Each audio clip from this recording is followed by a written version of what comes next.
yang kami dapatkan hari ini tentunya menjadi bahan evaluasi.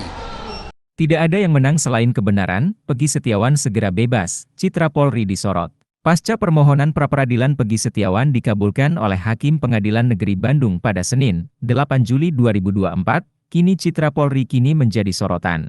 Pasalnya dengan dikabulkan permohonan pra-peradilan itu, maka penetapan status tersangka Peggy Setiawan dinyatakan tidak sah. Tim kuasa hukum Peggy Setiawan, Tony RM mengatakan jika dalilnya karena Peggy masuk DPO, maka harus dikaji dulu DPO-nya, apakah sah atau tidak secara hukum.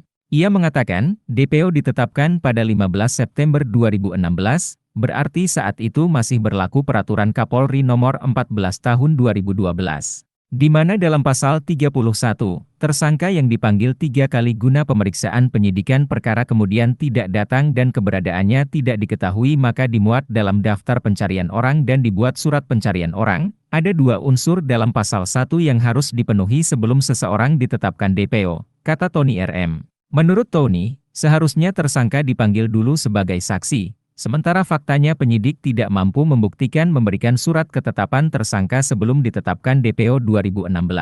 Kami berpendapat penetapan tersangka itu harus diperiksa dulu sebagai saksi sebelum penetapan tersangka berdasarkan putusan Mahkamah Konstitusi Nomor 21 Tahun 2014, katanya. Dalam jawaban dan pembuktiannya, matanya, penyidik tidak mampu membuktikan bahwa Peggy Setiawan telah diperiksa sebagai saksi. Sehingga tindakan penyidik dalam penetapan tersangka ini bertentangan dengan putusan Mahkamah Konstitusi Nomor 21 Tahun 2014. Yang namanya putusan tidak harus tidak dibaca amarnya saja. Putusan itu pertimbangan hukum satu amar itu satu kesatuan utuh, saat ini enggak tindakan penyidik penetapan tersangka tanpa pemeriksaan saksi terlebih dahulu itu dinyatakan sah, katanya.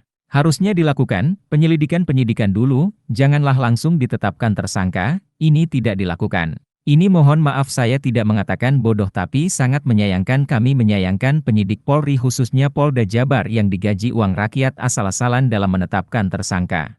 Akhirnya malu sendiri sekarang, ujarnya. Sementara itu, Ketua Harian Kompolnas RI Beni Mamoto yang turut hadir dalam sidang peradilan itu menyampaikan putusan pra-peradilan ini menjadi bahan evaluasi pihak kepolisian. Apa yang kami dapatkan hari ini tentunya jadi bahan evaluasi. Hakim menyatakan beberapa ketentuan dalam manajemen penyidikan yang diatur di Perkap ternyata tidak dilakukan, ujar Beni. Kompolnas mengingatkan agar kepolisian untuk berhati-hati dalam menangani kasus warisan, dan mulai memperhatikan lagi sejumlah kasus lama yang hingga kini belum juga terselesaikan. Tolong ketika ada estafet penanganan kasus yang lama belum terungkap, ini agar hati-hati, yang menerima harus cermat meneliti satu persatu, ujar Beni.